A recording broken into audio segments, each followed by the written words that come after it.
Hi, and today we're going to talk about innovation. I've just come back from an October Business Month networking breakfast and I listened to Rob Cook, very inspiring.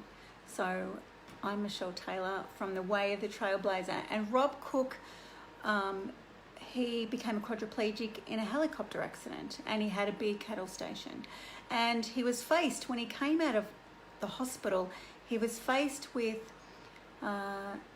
not being able to function and live in the life that he had, and he wanted to still contribute to his family, contribute to the cattle industry.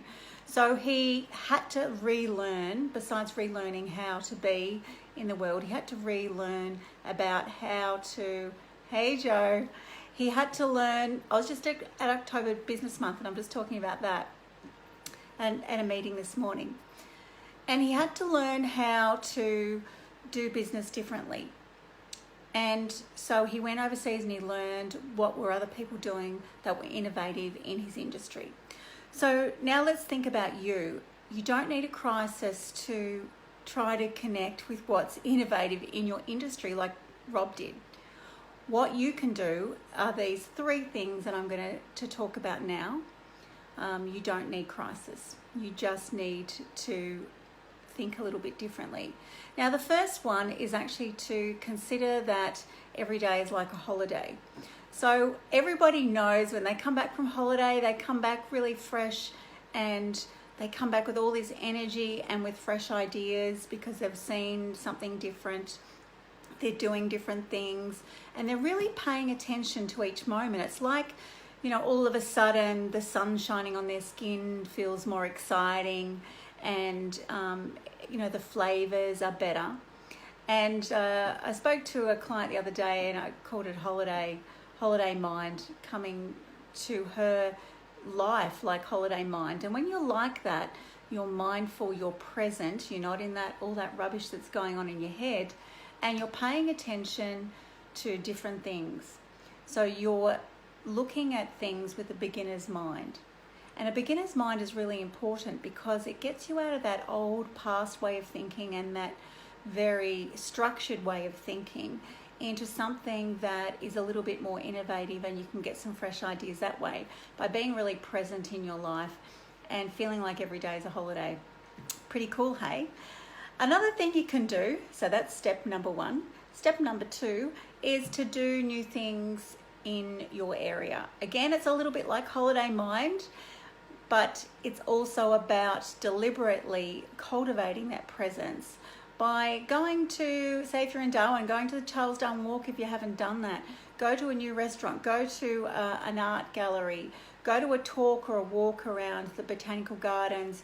Go and do something that's a little bit new for you so you can have that fresh way of thinking. Or perhaps you can actually go and talk to new people. That's another really good thing to do. And then just discuss with them the problems that they're having, and then maybe you can create something from their problems. So the third way of getting innovative is just playing around. It's something that I do with clients sometimes in our one-to-ones if they want to get creative, is we get two random words. And this is actually from Edward de Bono.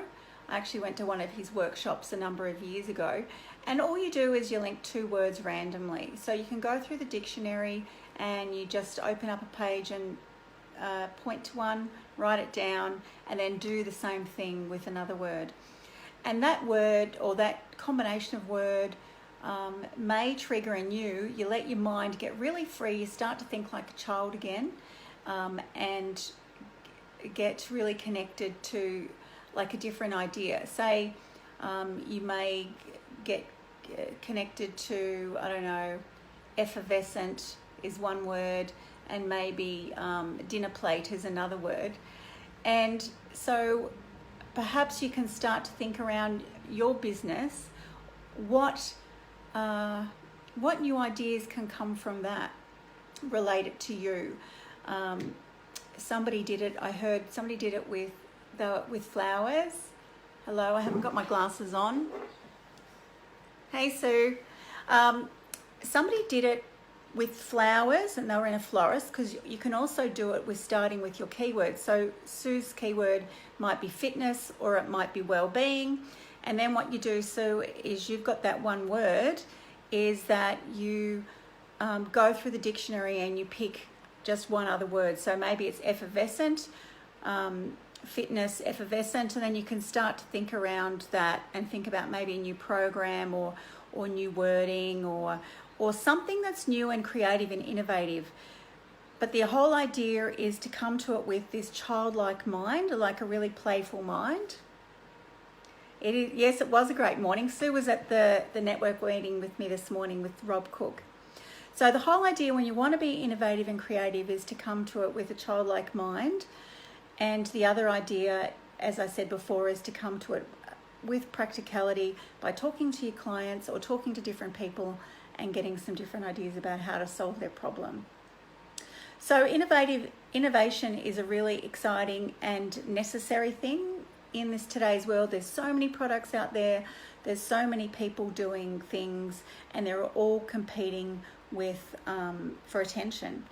And so doing things a little bit differently and a bit more innovatively keeps you fresh and alive, and it also keeps your products fresh and something that people just really want. So I hope you have a great day, and I'm going to leave you with the idea that you are greater than you make yourself out to be. You are more powerful than you make yourself out to be. And I'll talk to you soon. Bye.